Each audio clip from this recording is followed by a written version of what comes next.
5 seconds. I am grateful for the opportunity that has been afforded to me to meet you this afternoon.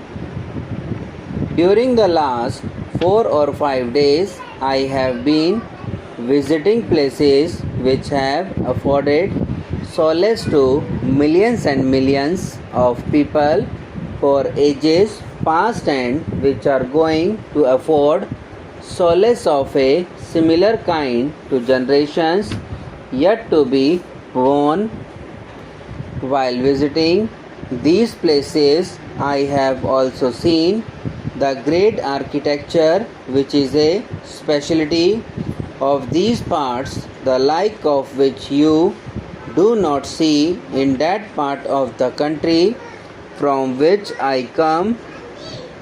I have been reminded time and again of the greatness of those who conceived the idea of erecting these temples, of those who actually on them and ultimately succeeded in creating these works of perfect art, and I must confess that I feel somewhat jealous because I cannot find that kind of thing in the north to compare with these great things in the south.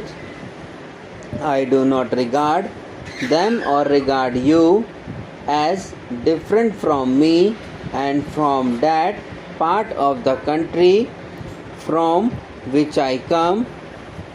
Therefore, I feel that our ancestors, our seers and sages, in their great wisdom, have bound us all together by silken ticks, which time, vicissitudes, foreign invasions, and political upheavals have not been able to cut asunder. And today, India, right from Kanyakumari to Kailash, is one, and God willing shall our continue to remain one. We have had differences of language, of customs, of ways of living prevalent in this country for centuries, but underlying all these differences there has been an undercurrent of unity, nay of full unity, which has kept India together in spite of political differences in this vast land.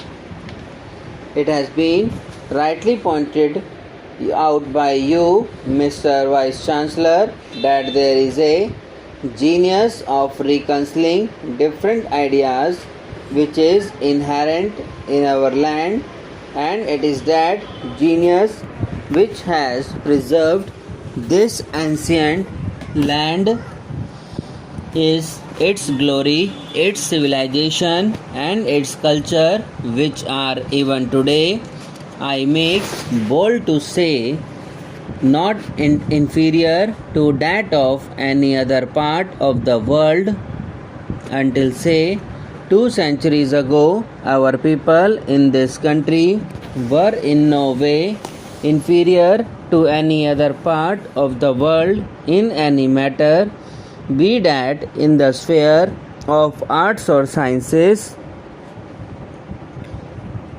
During the last 2 centuries or so, fallen far behind others now, with the achievements of material sciences, there is a general stampede in favor of material things. We are sometimes in a hurry to discard things which have come down to us from generations past simply because we cannot reconcile them with modern things.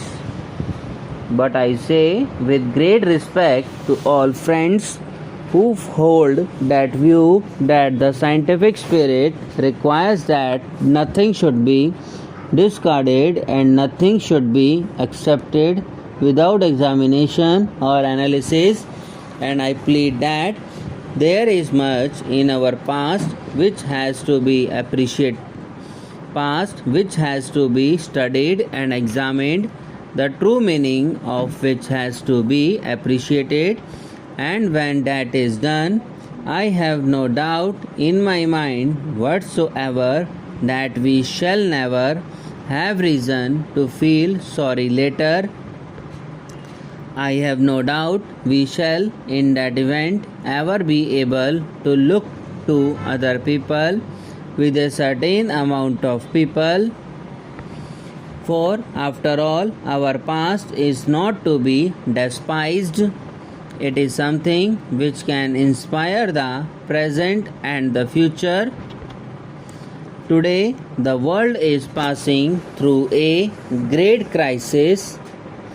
Technical achievements in science have reached a stage where, unless and until they are controlled and guided by moral and spiritual forces, they will destroy themselves and the world.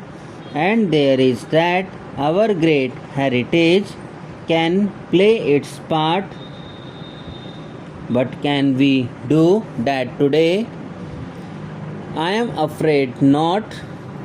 We have to acquire that position for ourselves by reviving something of the past, by modernizing it and adapting it to modern conditions, and also by adopting something of the modern world to equip ourselves for that great risk. Unfortunately, a great leader who understood the significance of the past and the significance of the modern world in no more than with us. Gandhiji was in his own way trying to bring out a conciliation between the two. He had, I believe, hoped to be able to live long enough to give true guidance to the world at large. While he was engaged in the struggle for freedom, he refused to go to foreign countries because he felt that he had no message to give to the world until he had found a good place for it in his own country. When freedom was achieved, and if God permitting, things had settled down, he would have been able to give his great message of reconciliation to the world. Unfortunately, it was not to be. The great legacy that he has left us is there, and it is for us to prove ourselves worthy of that great legacy if we can look upon our universities as centers where this conciliation could grow. Subscribe now and press the bell icon. Never miss an update.